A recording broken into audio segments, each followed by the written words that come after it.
Les zones humides comprennent l'ensemble des terres inondées ou gorgées d'eau tout ou une partie de l'année. On les reconnaît soit par la nature de leur sol, soit par la végétation qui s'y développe. Elles participent à l'épuration des effluents organiques avant le cours d'eau et permettent d'écrêter les crues lors d'épisodes orageux. Elles sont, de plus, un habitat pour de nombreuses espèces animales et végétales. Toutefois, exploiter des zones humides peut s'avérer contraignant.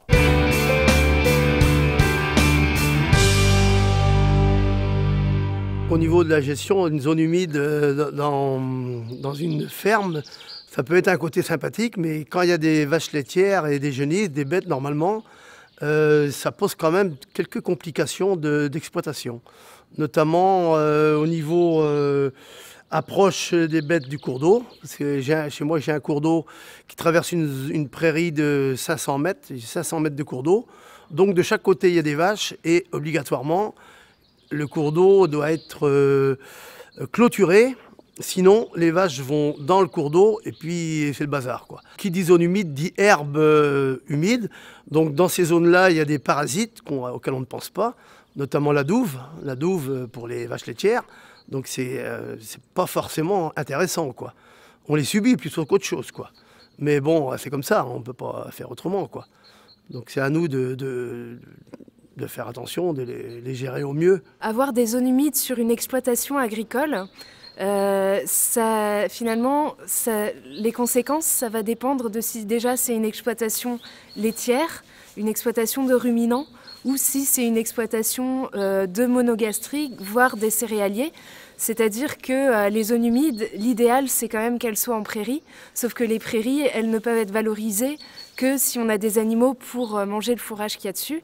Donc déjà ça c'est une première chose. En plus si on est sur un système avec des ruminants, eh ben, il faut que ce soit des parcelles accessibles.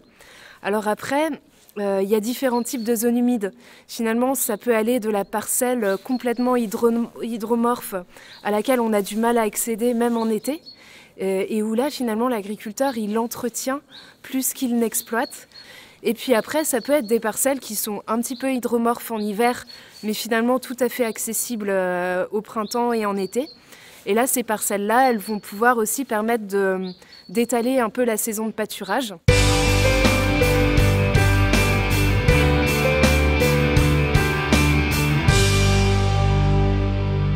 Oui, il existe des aides, notamment sur le bassin versant du Frémur.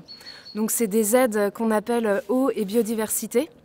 Donc il y a différents cahiers des charges et finalement les cahiers des charges ils s'adaptent soit aux parcelles qui sont très difficilement exploitables, où là on va avoir un cahier des charges très contraignant, c'est-à-dire une fauche pas avant le mois de juillet, pas de fertilisation, mais il arrive aussi que ce soit déjà les pratiques des agriculteurs parce que ces parcelles-là, elles sont vraiment très peu exploitables.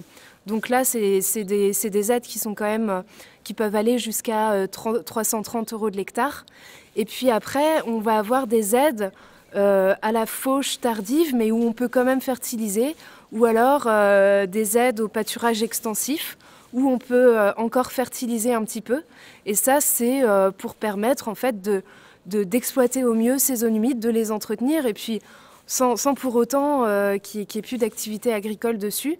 Mais le fait d'avoir un pâturage extensif et d'entretenir le milieu vraiment